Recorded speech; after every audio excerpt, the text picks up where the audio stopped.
Welcome back to the Yoga Well podcast. I'm Chase Bossert, your host and executive director of the Yoga Well Institute. Today, I have a long-time friend and colleague, Laura Jane Mellencamp, who has run Yoga Among Friends in the western suburbs of Chicago for 27 years, and who is also a clinical psychologist, a marriage and family therapist, who has been a longtime practitioner of Vini Yoga and has been on the yoga scene from in the West from early on. I'm really interested in hearing about that. And who is first and foremost a yoga therapist. Laura Jane, so nice to have you on the podcast. Thank you, Chris. It is such a gift to be here today with you. I so appreciate you asking me, and you've done such a beautiful podcast. I'm honored to be here. Thank you. Well, thank you. You know, we frequently start with people's yoga journeys. Mm-hmm. And you have been part of yoga, and yoga has been part of you for so long that I really would love to hear how did you come to yoga, and what were your steps along the way, and Mm-hmm. how did you Well, find Mr. Deshikachar and his oh teachings, my, and etc. well, nothing was in my path. Nothing was I'm doing it. It did me. I said life did me. I started out always loving to move. I was a dancer when I was a child. I was very movement oriented. It calmed me down. I felt freedom in movement. I had a speech impediment. I was very awkward ever speaking, but movement was my identity. I could dance. So my whole life was about dance. I ended up going to college as a dance major at Skidmore back in the 70s. And I thought I was going to be a dance therapist. I thought this is a cool job. I could combine therapy and dance. And it was an industry that still never took off. I did a workshop at a hospital one time to help people. I said, I'll just make them feel good. And I worked in the psychiatric ward, and the doctors came in and screamed at me thinking, do you know what you're dealing with? These psychotic, they could jump out the window. And I was broken. I said, oh my goodness, I was just making them feel good, because that was for me a joy. So I knew movement had a divine expression. I couldn't get a job in New York City in the 70s. I was a broke actress. I decided to try acting. I went off to be an actress, got fired at every corporate job. I couldn't work in an office. I walked into the New York Health and Racquet Club in 1979 in New York City. And I said, I can teach that calisthenics. I can teach Nautilus. I could learn. They said, what we really need is a yoga teacher. Can you teach yoga? Yes, I can teach yoga. Dave, it taught me. I said yes to my life at that moment. I had no idea. I went in and I taught this kind of Pilates, I don't know, at that time it was maybe Martha Graham. It was my idol. I did a few Baddha Konasanas, didn't know what it was. I did it, Konasana. And a doctor was in my class one day, an orthopedic surgeon. He came up, he said, that was the best back care I've ever had. Have you ever thought of doing privates on the Upper East Side of New York? I have many wealthy clients. My life began teaching people privately. I would touch them. They would say, oh my gosh, Laura, touch me again, touch me there. And I go, oh my goodness, I better get a degree. I better learn this. No idea. It was before credentials. It was before the Yeah, world of study. yeah. And I walked into my life and I was pushing it away and pushing it away. I then moved to California, thought I won't do it anymore. And it followed me. And one day I'm in classes with this beautiful man, Billy Porter. He was a teacher in Los Angeles. He was in Look magazine, right when Look and Life were big magazines. And all my celebrities, because at that time I was still teaching exercise. It was my gateway to have my payment. I was a gig player all my life, never had a corporate job, never had a regular. And one of my private clients wanted me to go to this yoga class. I went. Billy came up to me afterwards. He said, how did you like the class? I said, I loved it, but it's $10 and I don't have any money. He looked at me and he said, I'm going to give you a scholarship. And I said, me? You're going to give me a scholarship? And he said, yes, because you're going to bring people to yoga. And that's what he said. And I was like, what? I have to go out and bring people for this scholarship? My ego could not understand he was seeing something, just like my whole life was yoga. But nevertheless, he passed away, unfortunately. But it was the beginning. And I started just to follow the path, little strings, not willingly, all Yeah. without any willingness. I was miserable as an actress. All my cliches, all my disturbances. I was a very anxious human being. I grew up with anxiety. I had patterns of behavior that I hated my patterns, hated Yeah. myself, self-loathing.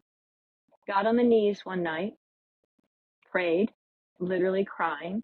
I said, I need help. I asked for help. It was a moment of clarity to ask for help.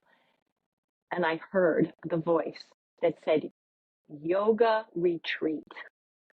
Now, I didn't even know what a yoga retreat was. I was pushing it away, pushing it away. That next day, I went, picked up a paper, yoga retreat. Long story short, it was Ganga and Tracy, Ganga White and Tracy Yeah. Rich were the original. They were teaching at the foundation up there Yeah. in The White Santa Lotus Barbara. Foundation outside He was my of first. Santa Then Barbara. I went up there. I said, I'm going to do the retreat. He said, okay, it's $600. I had no money. I said, I'll get the money. I'm coming. I wrote him a check for $100 and I never asked for a brochure or questioned it. And that was about 6 weeks prior to the retreat. Maybe 5 days before the retreat, the phone rings at my house. Laura, it's Ganga. And I'm thinking, oh no, I don't have the money. I don't have the money. He needs the money. I can't go on the retreat. And he said, we've never done a retreat before. This was 1988. We've never done a retreat. We do teacher training. We've never advertised. We advertised from Seattle, Washington, all the way down to San Diego. He said, you and one other person are the only ones that signed up. In fact, it was a man from Tacoma, a dentist. Oh, that's so interesting. There was a Yeah. dentist, and we were the only ones. And then he said, Laura, you were so enthusiastic. He said, what if I can't give you a retreat, but what if I host you up here privately? I will have a vegetarian cook. I'll teach you privately, and I'll lower the fee to $350. Wow. To this day, Chase, it's my reverence. I Right. hung up the phone and I said, there is a God. Yeah. I won the lottery. I won the lottery. I went up there. I had a transformation. I watched Mr. Iyengar on videos. I watched Deskachar. I watched Krishnamurti. He had all these VCH. I was there all alone in this retreat on top of a mountain watching VCRs of these great Wow. masters. And he asked me at the end of the retreat, he said, I really think you would be a wonderful yoga teacher. Would you like to take our teacher training? My ego couldn't hear it. I said, no, I'm not going to be a yoga teacher. I'm done. I'm in my mind, I'm going to be rich and famous and own my own, studio, my own sitcom. I was still got back to LA. I was there a week and the voice said, do it, do it. That was 1989, that summer, around there. Chase, I did the teacher training and I'm still 27. Here I am in Chicago. Yeah. At that Yeah. point, I didn't even make the choice consciously. I went to the teacher training. I called him up. I said, I do not want to be a yoga teacher. I want more learning. I want to learn. It tapped me and from that minute on, I got back to LA. He asked me to sub in the studios in LA and I became an LA teacher. I was an LA yoga teacher in the late 80s, early 90s. And that was what I did, and full time. And I had Right. celebrity and I never turned back. And then When did I said, you have me. I'm going to do this work. At some point I remember Mm-hmm. you Mm-hmm. had an epiphany that the LA lifestyle, the LA Mm-hmm. it was not the place for you to be and that you needed to move back to Chicago. Not moved back. I'd never lived there. I'm from the East Coast. Oh, I'm a New York, oh, I'm a Connecticut girl. I right. ended up, this was the epiphany of sitting with again, the great voice that came through. I put myself, well, first of all, the voice said, go to get a master's, get a degree and a Western degree. I was teaching yoga. I had all these people that were having transformations. I had my own, and I didn't have Yep. enough, but I had my own. And I thought, I need Western language. I need a cognitive, actual understanding that I can use words to help people with this. And also in the West, they don't understand yoga. So I didn't want to be something that wasn't grounded in integrity. I went back up my master's, but when I was getting my master's, Prozac came up. So now, as I'm going through to be a somatic teacher, to use hands, to use breath, to use these tools with cognitive language, they were cutting me off. They said, you can't do it. And now we're going to use pharmaceutical. So we had a period of 20 years, that was no going inward. But anyway, I ended up getting my master's, practicing. I worked in the city. And then we had the earthquake. We had the riots, we had the earthquake and life in LA, and all these yoga people were starting, and people were coming up to me going, oh, I love you. I love you. You're amazing. And I would stand back and go, you have no idea who I am. You love this image. You have no idea. You love this. You love the flavor of the week here. And I was cute. I was the yogi and could bend. And I Yeah. said, this is dangerous, Laura, because this is exactly the poison that you were in the world of theater and acting, and Yeah, you were this is what you are attached. looking for. This is what you are looking for by becoming an actress. Yeah, and I realized how miserable it was, feeding my neediness, my addiction. I was addicted. I was addicted to this horrible little mind that kept thinking you're never enough. And when Right. I stepped out, and when people were adoring the image of me and my identity, and I realized, I saw in that moment, you don't know me. And I Yeah. thought, at that point, I need to go and live my own life. So I wanted a family, I wanted community, and I heard, go to the heartland. I heard, go to the heartland.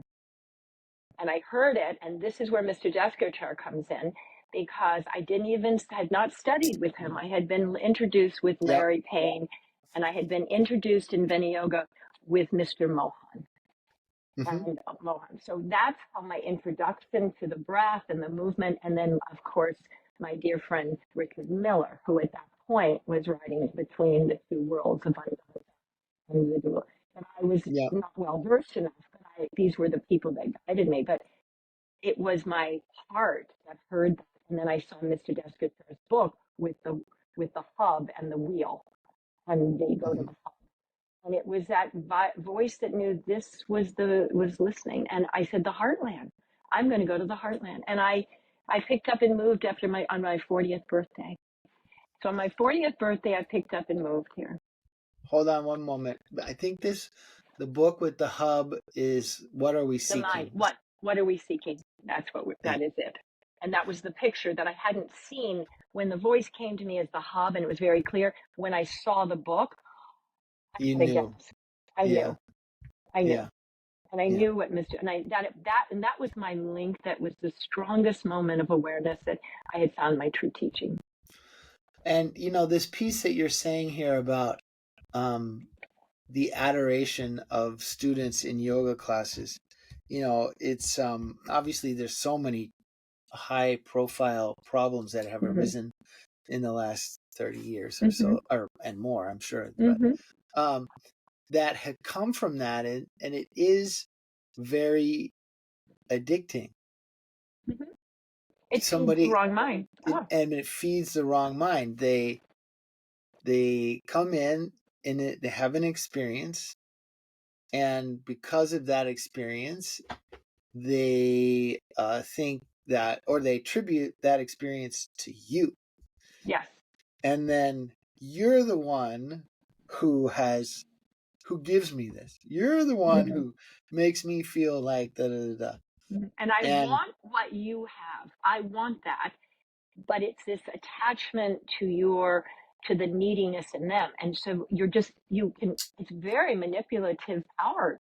You have to realize that many teachers get caught up. Oh and yes. thinking it's them. And I've seen the fall of many of my dear friends and people, and it's a dangerous trap to be a yoga teacher to think that it's you. It's not. The Oh yeah. teachings are doing it. Therefore, Yes. I wanted to be invisible. I came here and I said, I don't want to be feeding the rich and famous. I don't want to do this. I just want community and I want longevity in my life. But guess what I wanted? I want to be a student. If I'm not a student first, I can't be a teacher. So what happens is they put you on the pedestal. They don't let you can't fall to be a student, to ask for help and be No, you vulnerable. can't grow either You because if can't you grow. grow and change, they're like, wait, you got to Right. give me that thing that you've been giving me all the time. It's like, Now you're not doing what I want you to. Yes. And I found that very limiting to my soul. And remember, yeah, this has been a soul journey for me. It's not yeah, I'm going to unzip this garment bag one day and I yeah, want to not be attached. And yet I love and reverence to this body. It's my container, as we talk about, it's my yeah, vehicle. And yet it doesn't define all of me. So the yeah. vulnerability and the sweetness, this was a turning point in my life. At 40 years old, I didn't know anybody except, now this is where the mysticism, I've had great experiences of really lovely consciousness. But I went to check out Naperville. I heard it was a great city. I went to Chicago and I picked up, it was August of 94. I picked up the very first Yoga Chicago magazine. It had never been, we have a great editor, Sharon, who's done wonderful things for yoga therapy and the community. It was her very first magazine she had put out. I picked it up. I went back to LA. I called her and I said, hello, I'm moving from LA. I would love to meet you in Chicago when I come. She said, I'll do an article on you. Oh, And it was just a mutual, beautiful, and it was a bridge. All of a sudden, I had a beautiful linking of, oh, someone I'll know, someone that will, yeah, because I was planting seeds. And I thought, I'll yeah. plant seeds. And my teacher, spiritual teacher at the time in LA, Bruce Rubin, who wrote Ghost and all of these wonderful pieces of theater, his he was one of my teachers, and I had taught many of his students, his people that worked at CAA. I taught a lot of the industry people. So I got invited to his private house to do meditations, and he would do this wonderful open eye meditation. And I sat with him and asked him, should I go to Chicago? And he said, you know, if you go in love, you'll never burn bridges. You'll only build bridges. And that was the greatest courage I got. And I felt I was protected. I had a moment of that knowing. And the other thing in my prayer, in my meditations, I heard, go to the heartland. I also was asking for clarity on a job or what I should do. The voice came back, you are the you know, well, and I think that's so. It's such a that has really captured your essence because you're bright. You're bright. And I don't mean like smart bright, which job. you Yeah, also yeah, are yeah. also smart, but you're shiny. I, Yeah, you're shiny. You have that prabha, you have that glow. And and not only is it shiny and bright, uh but the positive attitude and the communication. We've known each other a long time, and through some pretty interesting scandals and stuff like that, I have never heard you a single time say anything negative about someone. You know, not thank not a you. single time, and uh, that is really, really something. Yeah, To me, I have to, I might be hurting, but it's not about covering up or putting in a wall around myself. But I just look at the opportunity to grow. Everything becomes an opportunity to grow. yeah, I might not like it. I might be pushing and I struggle with a lot of resistance and then I sit with it. And it's the practice. But yeah, the key is I do have enthusiasm for life because at some point I know that we are more than our little mind. We are so much yes, more. And that passion is what I have. So many people feed yes, the anger. They go to the anger because anger keeps people alive. It's the fire. hmm So I know if we work with fire, we work with compass, it's there. but it turns into this overheated rage. And for me, it was no, I knew anger. I was doing the acting world out of anger. I was doing it out of rebelling with my parents. It kept me alive in my 20s, but it doesn't keep you thriving. So I shift that and I ask for the passion to keep the light on. And we have to keep the light on now more than ever. This is a time in the world where we are really shifting. And if we settle into that density of the heat and the uncomfortableness of thickness, we have to elevate. And for me, there's buoyancy in that positive feeling to dance in life. And that dance has kept me alive too. It was my childhood spirit. I always had a spiritual nature. I would go to the woods, I'd talk to trees, I'd go to the sky. I was always in communion with nature. And that was sacred to me. I would ride my bike in the woods and just get up like hours. You know, and I love the freedom. And to me, hiking is the greatest joy. And being walking, my practice is walking. But I have deep pain in that heartache is the gateway. And sometimes Mm. we don't want it. But boy, when you crack open that and you let that light out and you just crack through it and so when I found the teachings of Mr. Deskachar and I understand the progression of the function of these asanas now, and I go, oh yeah, okay, get the prana, get it in there, okay, move it around, get that sattvic, get that beautiful balance. And so now everything that I knew intuitively, I love to read in the sutras and I love to say, oh my gosh, it's there thousands and thousands of years. Yeah. And what I'm really appreciating is sound now. Now it's the key is moving into sound and vibration. The highest thing is move the vibration. So chanting is the utmost, most important thing we can be doing. Keep the sound, not the noise, not the noise, not Keep the the sound. thing, but keep Yeah. that harmonious tone and let it come right up from that wonderful vibration. You can, it's beautiful. And who would have thought I'm in the Midwest where they get terrified of even one Sanskrit name. I got out here and I had to call my studio Yoga Among Friends. If I had called it Yoga in Sangha, would have been. Right. Well, I mean, you're calling on you're bringing up the naming of your studio now. It is really interesting. I don't know of, I mean, the typical yoga studio is named something, right? Like even ours is the Yoga Well, right? The Yoga Well Institute, the thing. Water comes up out of a well. Well is a technology that allows you to access something inside you that you wouldn't otherwise be able to, a Oh, resource I you think wouldn't it's be able to wonderful. draw from, etc. The But Irish know the well. well, and but you see so often you see things like, the golden moon yoga or the something something tree yoga, etc. And the name Yoga Among Friends stands out. It's like qualitatively different than Thank you. um what what I see out there and how things are named. And it Community has is everything. Community was everything. I said that's why I moved here. I did not want to be alone in LA. And I didn't want to be an identity and I didn't want to be separated. I wanted to be a part of something greater. Community is what we're going to thrive from. Real community. And that's what I found when the first student walked in and she would tell another student and she would tell another. And I said to one day in my class, I was teaching, I opened up in a chiropractor's office. I rented any little places. I was doing it everywhere, teaching for everywhere. And one day I said, oh, if I ever open up a place, I'm going to call it Yoga Among Friends because that's what we are here. And it was organic. It came out of the experience. So I didn't think about it intellectually as what's going to be profitable, what's going to bring people in.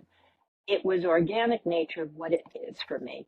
For me, it is my social life. It is my lifestyle. Yoga is my lifestyle.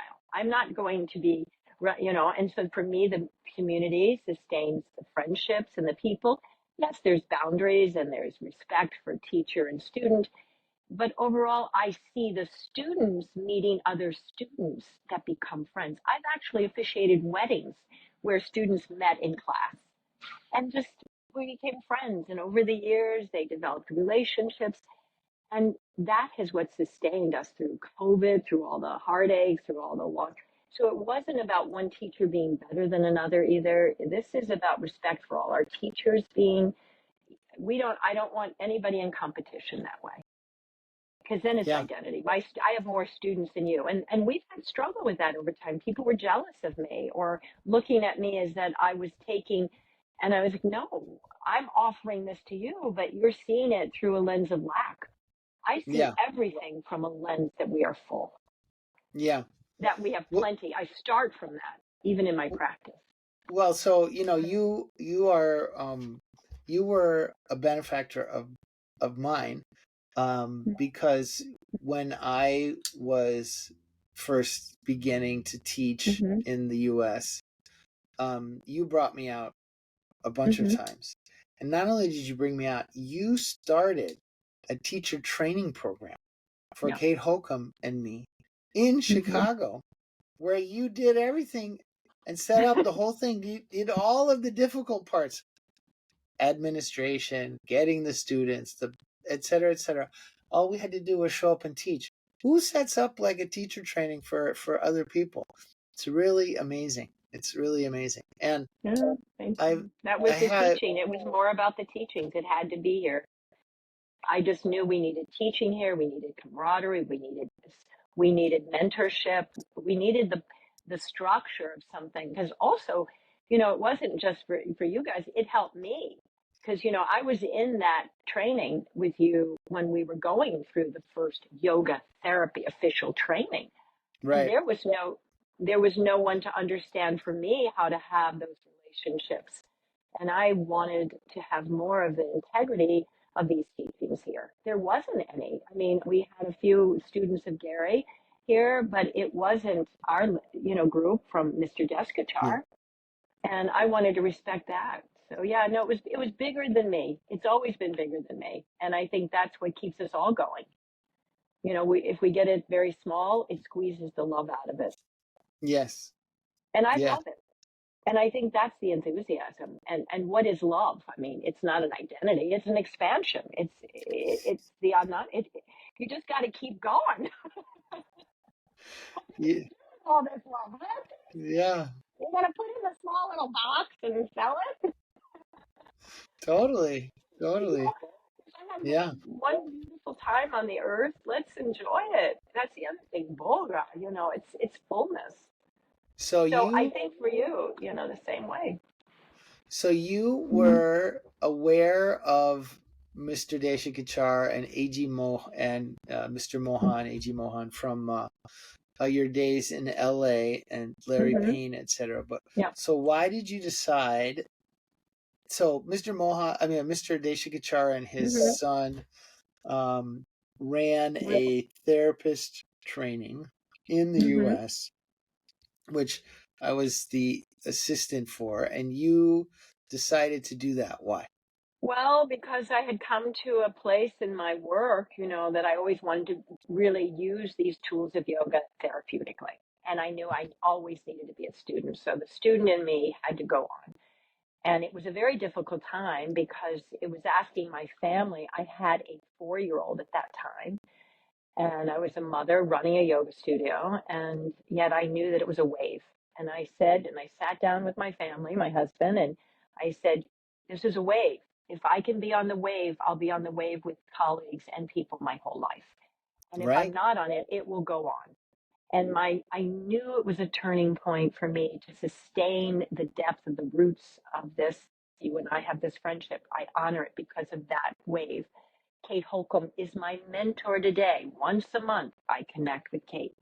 That has been more than 15 years. So it's that beautiful lineage that you're held, and that rope, that shraddha is solid. It's not something that I don't feel connected to. I have a Yeah. connection, Yeah. and I knew at that time I had to do it. I I really was love brought in. this piece that you're talking about. In several pieces that you're talking about, I want to tease a couple of them out. One Mm-hmm. is the idea of lifelong learning.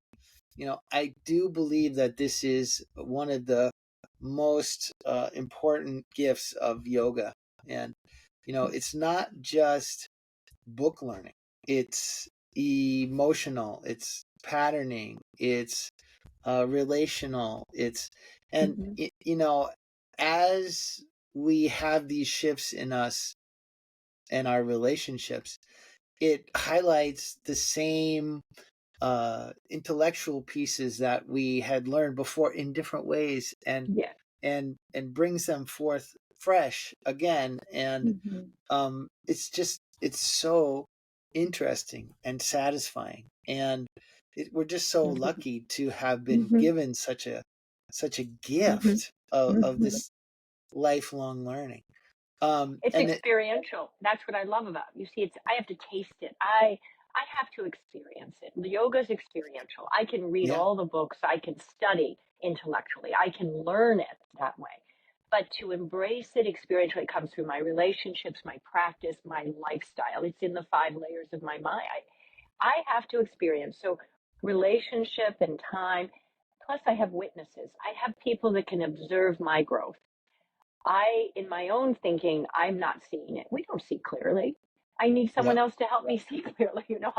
I'm limited. And that acceptance that I'm limited, the joy comes from the unlearning. So I yeah, have someone helping me unlearn and yes, restructure a new practice to move me in a direction. And then I have witness to sustain that and appreciate me and not for the outcome, but for my yep, effort. How many times in this world do we value effort? We only value outcome. We think, oh, once I get that yoga certificate, I will be okay. I'll be there and I'll have a new hat and I can define myself. And I want to say no. I want to teach this. I want us to be in a relationship so that we're growing. I don't care the outcome as long as the effort is there and I witness your effort. Now I can hold that space for you and encourage you and inspire you, but I won't fix it. I won't rest. I can't do it for you.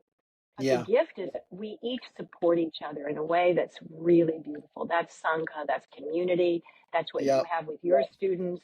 That's why we keep coming to learn more and be vulnerable. Oh my God, yeah, I want to be in a safe environment to fall apart yeah, totally. because we really are falling apart. If we come in with Yeah, this perfection oriented thing, man, you're in trouble. We're coming in raw at a place to say, help me learn and then be willing to listen to another path and another. It takes great courage. It takes great yep, courage. And that's what I respect the courage of all of us. We're moving in a new direction. And in living today takes great courage it's true. because it's unknown, it's the uncertainty. And yet these tools give me confidence. It's Shraddha, you gave me my practice. I hold that in reverence. I will always learn my mantra. Still, after all this time, and it reveals itself more and more and more. Because it's the true protection. It's not this little material world of protection, Right, right. protection. That's right. That's right. My ego wanted some kind of identity protection. It's the true protection. Yeah, And how do you tell that to someone until they've experienced a glimmer of it? And yeah, so you continue to teach it, and I continue to teach it. And what do I tell my students? It's just chop wood, carry water. I don't know. It's just still every day doing it. yeah. Well, this is the thing about the learning is, as you so Mhm. correctly point out, it's experiential. And experiential learning, uh, you think you know something until you have a different experience, and then there's a recognition of like, Yes, oh, I didn't yes. know that. It And is that's it what you're is so giving. You're giving it's people so different deep. experiences. Yes. Yeah. And you have There's great tools to do that. another piece I want to highlight of what you're talking Mhm. about, this community, because when we think about our trainings, um, Mhm. we are uh, we only do things that are a long time, right? We don't offer the get your 200 hour in 2 months Mhm. or 30 No. days or whatever those kinds of things are. It's crazy because the whole point of yoga is this experiential transformation, and And you you have to can't have it a long you have time, to have right? time. You have to You have have to have time. long because you need to digest. I tell my students, you've got to digest this material. You've got to Yeah. digest it. That doesn't mean you eat it and then just Right. regurgitate it. You've got to Right. digest it. That's That's the exactly right. nourishment. Now Let you it have to assimilate as far as that, and then you have to eliminate what you don't need, and you have to eliminate is because true. before you can actually let go of the attachment to the material, you're not giving people your homework. You're not reciting other people's words. You then become organically your own divine expression. Now, that's the joy part. You get to share it as you, as this beautiful light. And that Yeah. takes a long time. I wouldn't even teach a 200-hour unless it's over a year. Over a Yeah. year. Yeah. It's got to be then a three, then all of that has to be digested by a year at least. Every Yeah. module has to be assimilated in a way that you sit back. Oh my God, I go over my notes now from our training and it just becomes even richer because I've That's right. lived it and I can go back and go, oh my goodness, it's like I can feel this now. Now I don't have to go back and memorize it. It's a memory that's through me, mingled in with my divine gifts, which, whatever that is, Yeah. we all have them. And we all So learn differently. We all learn differently. And, so when we many think of of us. these when Hmm. we think of these trainings, we try to figure out, okay, so somebody's going to come in here and they're going to have experiences over, Hmm.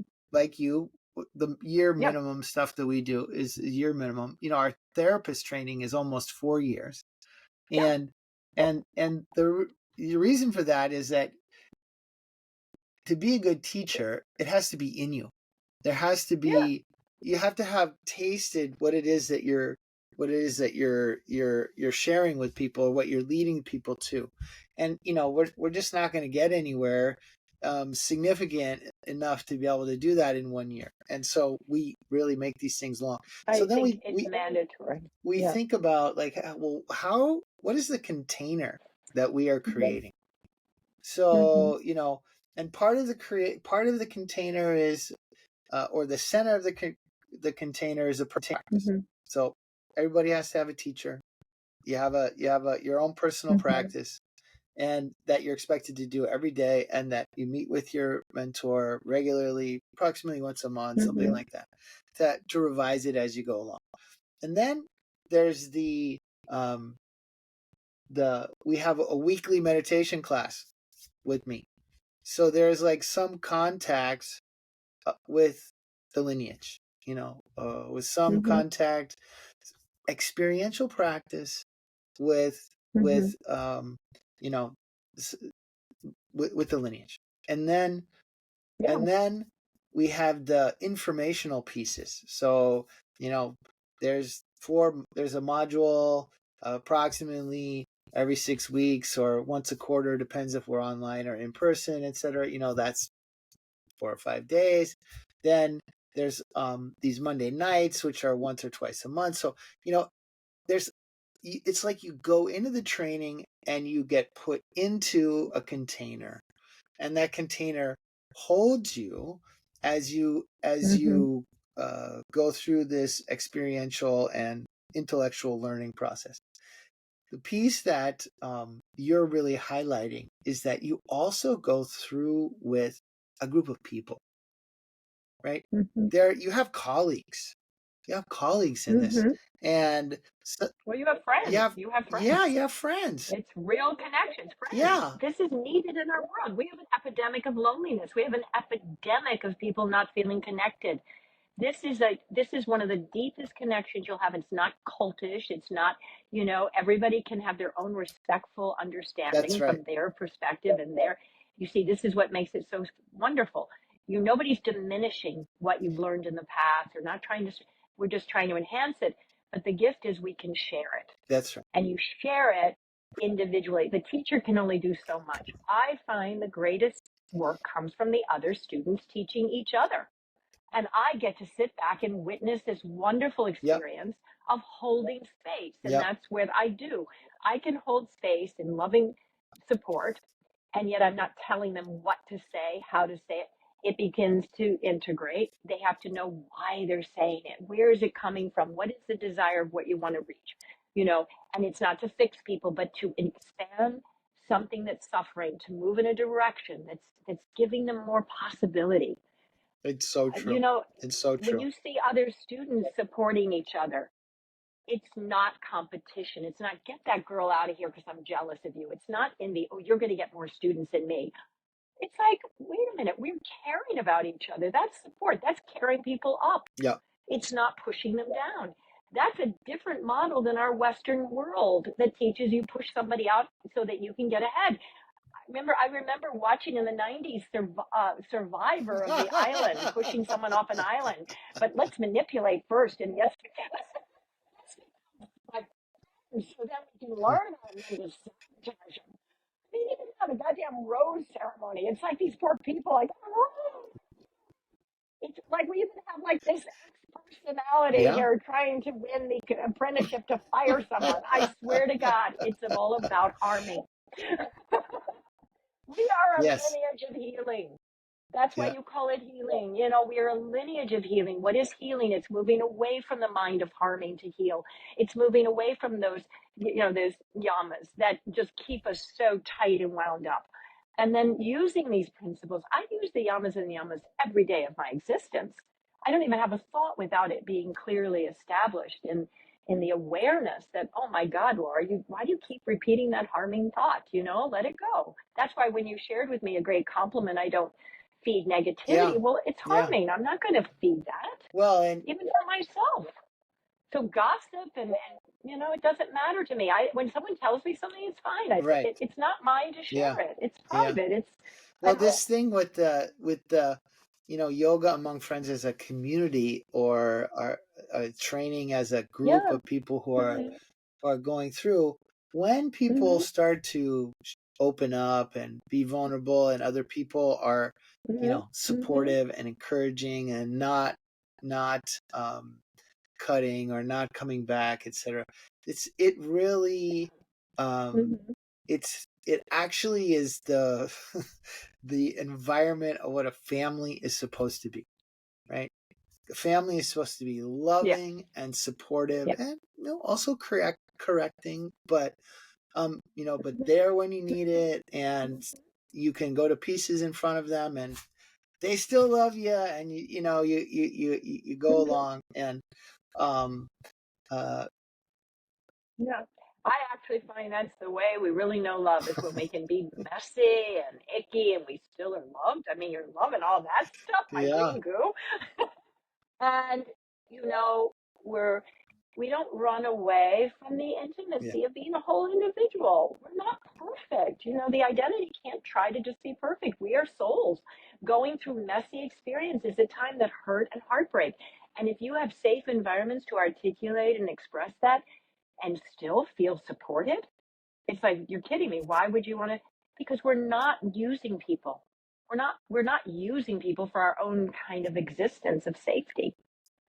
And this is the mind of fear that will constantly be feeding that negative um sense for survival. It's not survival. I want to thrive. We're past that. If we're doing this right now, you and I sitting here having the talk, we are way past survival. That's We are the true. luckiest people in the world to be able to Yeah. have a conversation Yep. based on integrity and respect and mutual Yep. gift of caring in a way to inspire others. We are not in a place where I'm stealing or hoarding or holding. I have abundance, I have the gift, and now I want to Yeah. share it. And that's all we do in this So lineage of share. this comes back I to mean, this comes teach back to this trainings. point Yeah. where you said, I got the message that I am the teaching. Yeah, yeah, you are. Yeah, I am the job. I am the yeah, job. I didn't even you know are to the be the job. teacher or the healer, but it just said, so I looked at myself and said, I guess I am. I guess I've always been walking in. I guess I walked into the New York Health and Racket. I guess I walked into I am the job. So I'll just go to Chicago. I will be and it was the funniest thing, Chase. I swear to God, people said, well, where's your family? I said, no, nobody lives here. I'm divorced. Oh, by the way, I went through a divorce during all this too. And I was like, no, I'm divorced. I don't know. I don't have kids. And you moved to Naperville, Illinois. Who are you? Witness protection agency? Oh yeah, there was that other part of the story. No.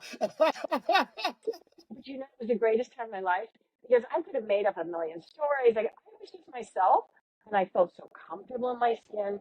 And I told people, no, this is what I am. And I've come here and I felt go to the heartland. And they looked at me like, oh my gosh. But day in and day out, I did the teachings. I started and then 3 years later, I moved in 95, January 17th, 1995. January of 98, I opened up yoga, my friends. I took the lease. I started with 40 Yep. students that I Yep. had created over those 3 years. And I cultivated it, and then that grew, and then other teachers, and in that time we've had many losses, and people have died, and children have been born, and life continued. And my daughter came in my life. I got married and had a it's just that every day was using this opportunity to serve. And that's what I heard when I finally said, okay, you have me. I had an epiphany, an experience. I was subbing in LA. I was subbing teaching. I didn't have my own class yet. And I was walking in the classroom teaching. And I had a moment where I was the witness and I was in the experience. And I had an observer that I was teaching yoga, but I felt this old raccoon coat around me. It was a physical experience.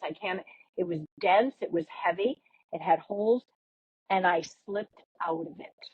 I took myself, now this was all in my mind because I was teaching. So I'm teaching at the same time I'm feeling this.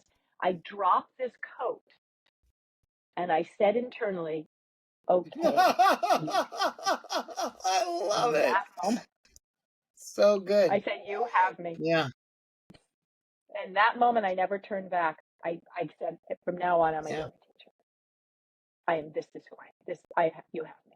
And that was where the path led me to graduate school, but all through just to be able to have better articulation of the conscious. So I'm always learning these tools because I apply them, and I only can get to apply them in my practice. But my practice is off the mat many times now. My mat is a space and time.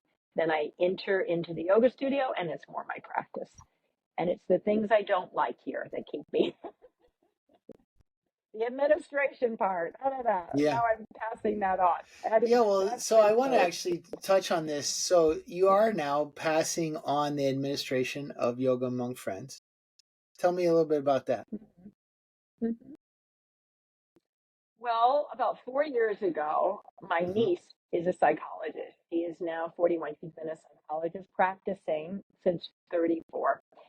And she came to me. And this is a niece that was, talk about family systems, very dysfunctional. She doesn't even talk to her own mother yet because it was so disturbing. My sister-in-law. But she came to me. She said, Aunt Laura, you're the only branch I have of this family that I want to come back into. So I mentored her. I took her into teacher training.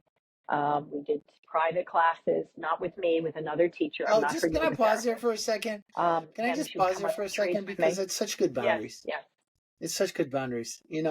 To have the yeah. dual Thank you. relationship thing is Yeah. hard. It is really tough. And to be Mm-hmm. clear, No, it that wasn't she's that. going Yeah. to get guidance on her Yes. personal level with her own practice from this other person, but I'm going to bring her in there and train the teaching and Yeah. and the yoga part, etc. It's just so it's so good. Yeah. Yeah. And she has a safe place with me, safe place. So she decided to then bring her practice into my studio, which I have different studio rooms. I'm in the office now where we practice, and she uses this room. So about a year ago, I made a commitment that I was going to unwind from this as I'm turning 70. And I wanted, not that I'm not healthy, but the time span of life. You look at the clock, and I'm in my car. I don't want to look in the rearview mirror, but it's a lot Mm-hmm. further than forward.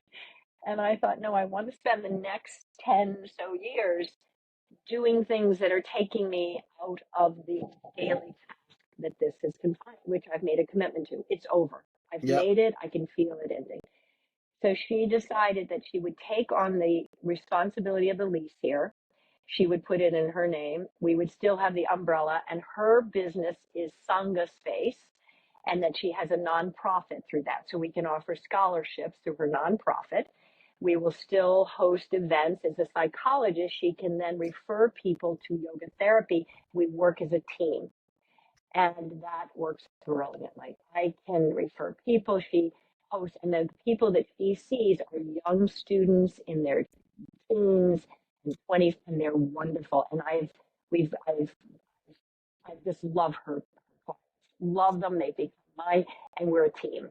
And it's been beautiful. So she'll take over, and as that happens, I can step out and then just be the mentor, the teacher, and then do the things I love, which is travel and watch my daughter continue to thrive, and participate in ways that I don't know yet. I wanted open space. I will not stop the work because as I said, you have me.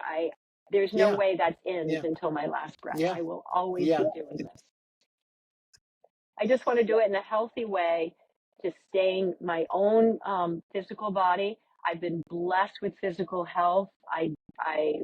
My practice is sustaining. It's not harming, and I change it. I have to do things with weights to get muscle down. We have to That's right. work with where we are in our age. And my Yeah. practice now is more meditation. So it's a beautiful time to have the space Fantastic. for that. So I'm listening and moving in a direction that's serving not only me, but others, because we can expand here. And you know what? It's good. It's good to drop the baton, let new blood in. Oh my Yes. gosh, what an 100%. exciting thing. Yeah. Well, Yeah, I I'm have to tell thrilled. you that Hmm. having been the recipient of your of your sharing and of your support, because you would bring me to Chicago to do these workshops, Yeah. and you sent us so